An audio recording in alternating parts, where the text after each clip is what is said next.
Hi guys, so today the materials that we need is going to be our white piece of paper and our black crayon.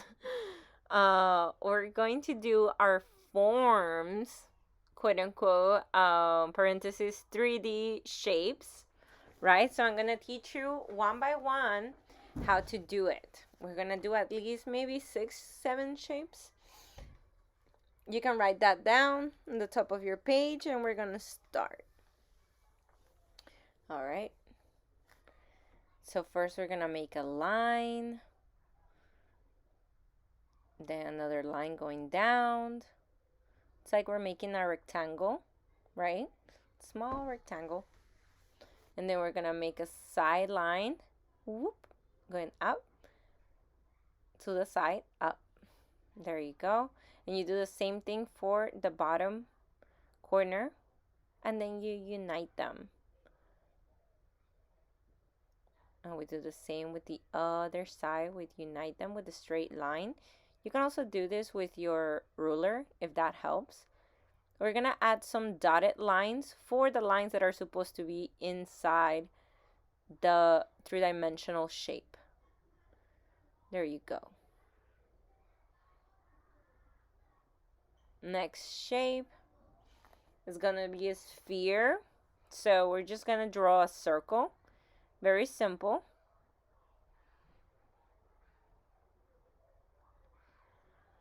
And then we're gonna use our dotted lines to indicate what's supposed to be inside, right? Or like the shape. That's supposed to be inside. Next up is gonna be square shape.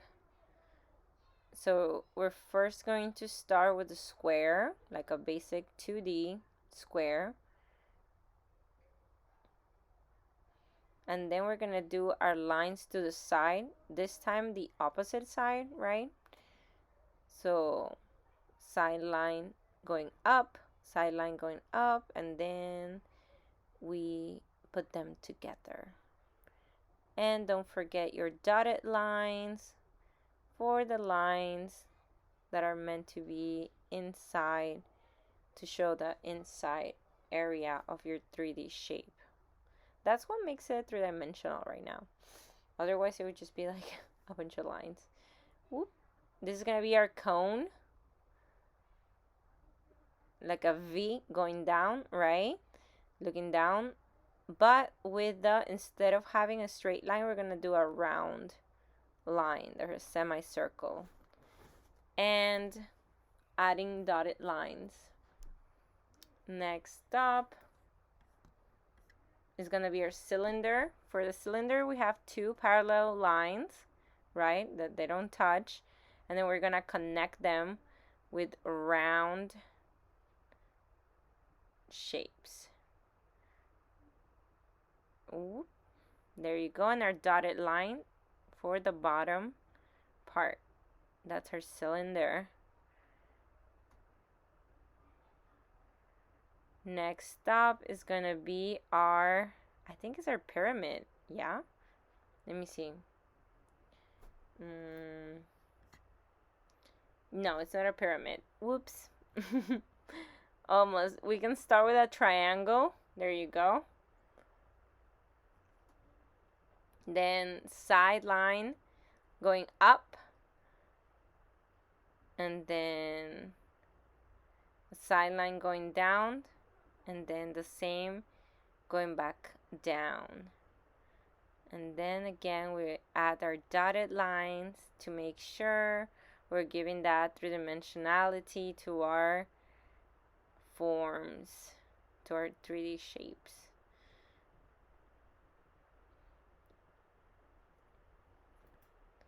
Oh, and now I'm adding the names actually.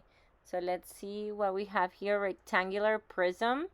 So I'm gonna make sure to add the subtitles as well. Rectangular prism. I mean, most of you guys should know this shape, so we're in 5th grade already. Then we have sphere, right? The other one is a cube, obviously cube. So you can write it down so you don't forget. So if I ever say, let's draw a cube, you already know. Next bottom part, let's see. Okay, I can't see it. I'm not rating, so I can't see it right now. I mean, the middle one I know is a cylinder. And, oh, okay, the other one, the one before the cylinder is the cone, obviously. Yeah. And then the last one is a triangular prism.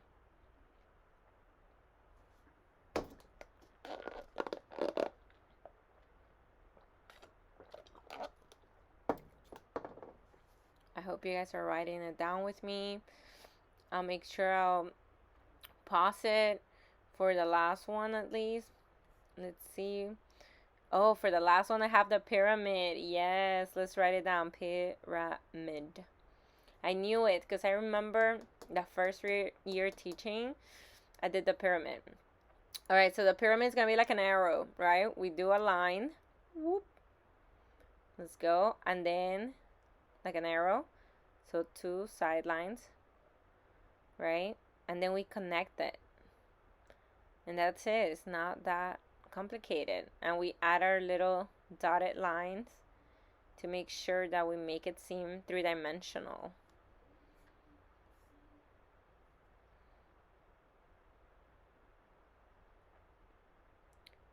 It looks beautiful so far.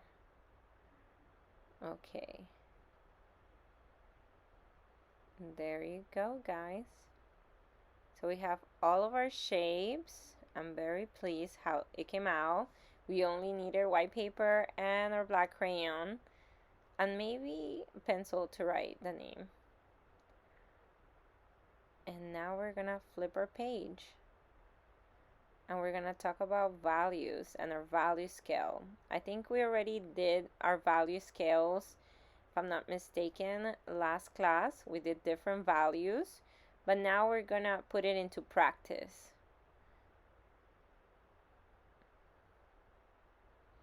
So let's write down value scales. Oh, value study.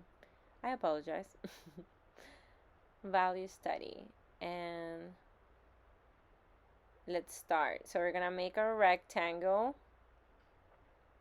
Not too big, not too small. And we're gonna start doing our first values. So we remember we need 5 squares inside our rectangle.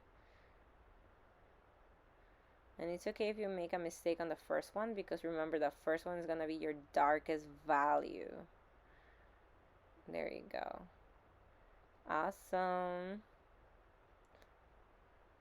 Remember, the second square should be still dark, but not as dark as your first value. So it needs to be a little bit lighter.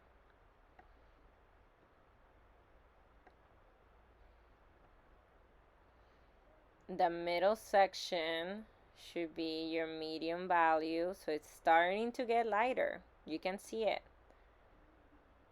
And then the second to last is going to be very, very light. Barely any pressure. Okay, don't apply any pressure. And you can see the different values. The last one stays white. And we're going to number them. 1, 2, and 3. I should have numbered them 1 through 5 so it won't be confusing. So if you can, please number them 1 through 5 so that way it will be easier for you guys to, when I refer to them, for you guys to see it or remember which one you're supposed to do. Okay, so now I'm starting to draw a big circle. And how can we make this circle look three-dimensional? So we can make it three-dimensional by adding values. And we're going to start with our darkest value, right? With our number 1. And on the bottom, we're going to start shading it. Just how I'm doing right now. We're going to start shading, shading, shading. Only like the bottom 1/4 of the sphere or the circle, right? We're not shading all of it. And the way we're doing it is like we're coloring as if we were coloring an upside down letter C. And then we keep going up, but we're starting to change our values. It starts getting lighter, right? And lighter and lighter. So the top of your sphere should be white because that's the last value that we have on our value scale. So as you can see in the drawing, you can see it's going from darkest to a little dark to medium shade, medium value, and then second to lightest value, very soft, and then the top should be super light. And that's what's giving it a little bit more depth to our sphere. Now we're gonna make an oval under the circle, the sphere, and we're gonna color it our first value. So it's gonna be dark, right? So that's gonna be our shadow. Our shadow. So look how nice I'm coloring, filling it all in. So it can give it that illusion, that visual illusion that the circle is making a shadow.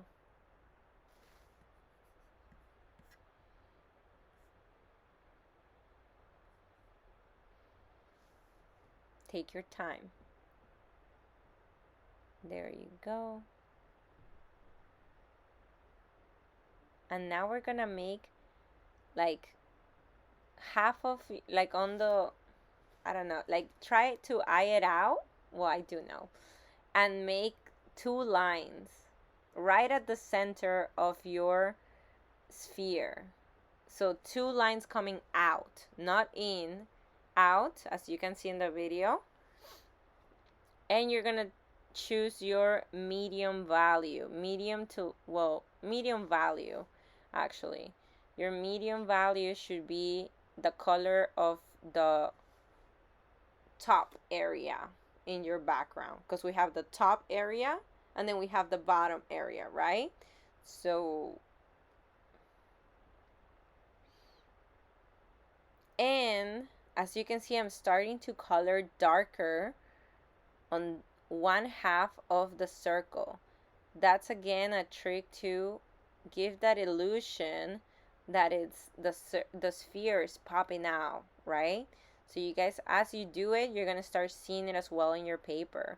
So start coloring, the background that is closest to the sphere. Start coloring it a little bit darker, and it gets lighter as it gets farther away from the sphere.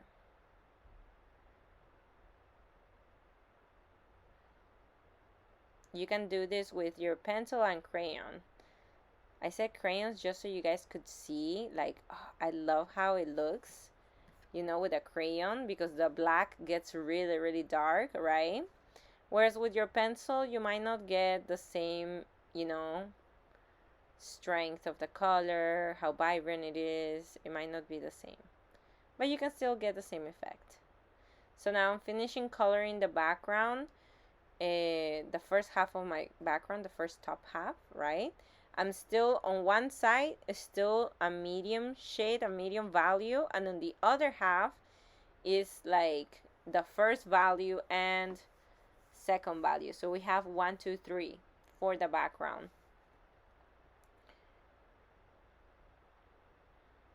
Next, I noticed that on the bottom I made it too big, my shadow. So I'm trying to erase it, and it's okay because I'm gonna shade in the bottom part as well, the bottom background. So I'm like, it's okay to erase it if it's too big, if the shadow is too big. And now I'm shading it in very light. So it's gonna be the second to last value. So that will be your fourth value, right? So it's very light, applying less pressure, very soft. It almost looks grayish, right?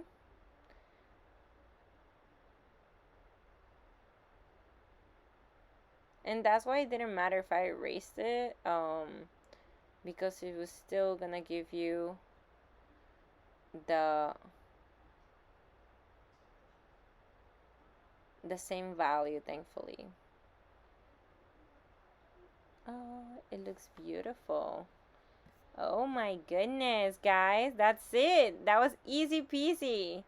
I'm gonna leave it there. And for reference,